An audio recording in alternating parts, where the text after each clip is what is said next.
Southern Marsh says, much rather a used good boat than a new crappy boat any day of the week. Age is not a factor for good boats. To a point. I mean, to a point. Things do wear out, especially, think about the environment that your boat is running in. Like we were saying earlier, the engine's 30 to 40% of the reliability of your, or 30 to 40% of the price or value of your boat. So as long as you got good engine, if you have a good boat, then age is a lot less of a factor. But once you hit like 25, 30 years old, depending on where the boat's at, if we're talking center consoles, we're talking about Florida or saltwater use, 30 years on a boat is now we're starting to look at different things, different boat brands, even top tier ones. Look at Parker's, fuel tanks and transoms. Those are high ticket items. If you're looking at a 30-year-old boat that needs a transom, needs stringer work, or needs a fuel tank put in it, I mean, age is now a big factor. For good boats, even good boats, age becomes a factor. Boston Whaler, Contender, CV, any of them. Grady Whites, that age, I would say 25 years is like the date where now all of a sudden you look at those things. 15, 20 years, no, you're good for at least 5 to 10. But after that, major components that are not, you're not just doing a $2,000 rewire, you're doing a $15,000 fuel tank replacement. All right. Tag says, if you don't want to spend the money on real ceramic coatings, but buy the spray ceramic. I've never used the spray ceramic. So, I mean, that's interesting to hear that. It won't last as long as real ceramic, but I have seen firsthand it will outlast nearly any wax made. Don't use wax is the message. Wax is terrible by comparison to modern day synthetic coatings. He does have a point there. I mean, wax, depending on where you live, wax, is kind of like on a boat these days. I think when I was talking to Ken with Stark and Stark, I was trying to think of it, Stark Yacht Care is what it's called. He was saying that the wax melts at like 107 degrees or something like that, whereas modern day synthetic coatings will last up to like 210 degrees. So if you take a boat, you put it in the middle of a lake in the middle of summer, the boat's probably hitting 107 degrees, especially if you live in South Florida. If you live in South Florida, that boat just sitting outside under the cover, that wax is just melting off that boat. So I agree. Wax it is terrible compared to modern day synthetic coatings. It just doesn't hold up. The temperature doesn't hold up. It's a carnauba wax. It'll melt. So with you 100% Tag. What else we got going on here? Let's see. Nasty Linen says, what's going on, bro? Quick question for the show. Just spent $2,000 on a full service. Motor was coming up on 260 hours. After service, I take it out and the motor stalls on me on idle. The primer bulb and it's empty. Check the primer bulb and it's empty. Primed it before launch. I go to prime it again and just hear squishing like gas and air are going through it. Had to pump it quite a lot to get it firm again. Was able to run it back enough to get back to the launch and it killed again while idling. Primer was empty again. Shop that did the work seemingly not going to help out. Running a 2003 bass boat with a 2017 Merc 250 Pro XS. Just wondering what you think could be the cause. Also, the fuel lines, primer, and water fuel separator are all new from the service. The fuel lines, the primer bulb, and the water fuel separator are all new from the service. You had a service done and they changed your fuel lines and your primer bulb. That's kind of weird. Like, if you spent $2,000 and got the engine service, I'm guessing at 260 hours, we're talking about a 300-hour service. So 300-hour service is oil changes, anodes, belts, gear lube, oil filters, water separators, spark plugs, thermostats, maintenance items. Maintenance items are service items.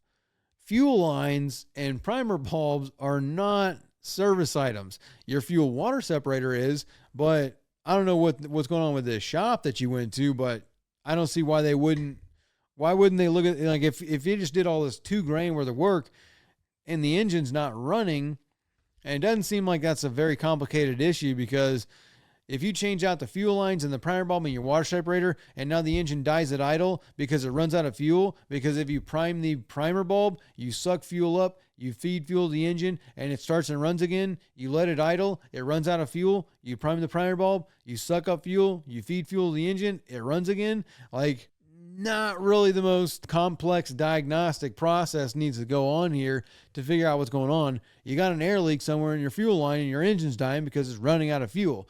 So you just change the fuel lines, you just change your primer bulb, and you just change your water separator.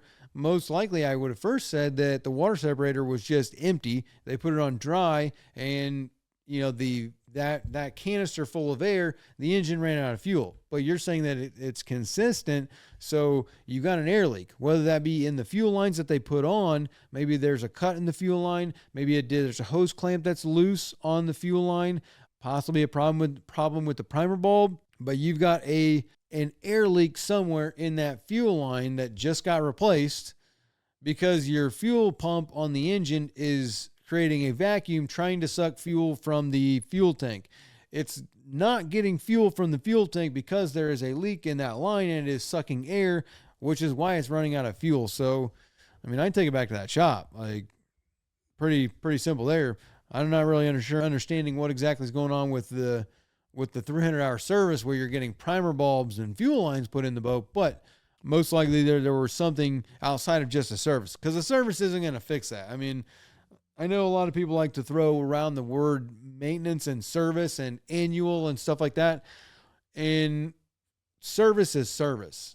Annuals are annuals. Maintenance is maintenance. We're talking about wear and tear items. We're talking about, your gear lube, oil filters, fuel filters, spark plugs, thermostats, drain seals, anodes, like things that are going to wear out that are service items. But a service doesn't cure cancer. You go and get a 100-hour service. That doesn't mean that your rotting fuel lines from 2003 are going to get fixed. That's not going to fix that. So if you went in there and they did the service and found that there was a problem with your fuel lines and they replaced your fuel lines, that's outside of your service. But not sure why they wouldn't fix it, because obviously there's something going on where, there's something else going on here, which, I wonder if it had this problem before you took it in there. Like was the engine doing this when you took it there and you got the service, and then it's still doing the problem like that? There's kind of,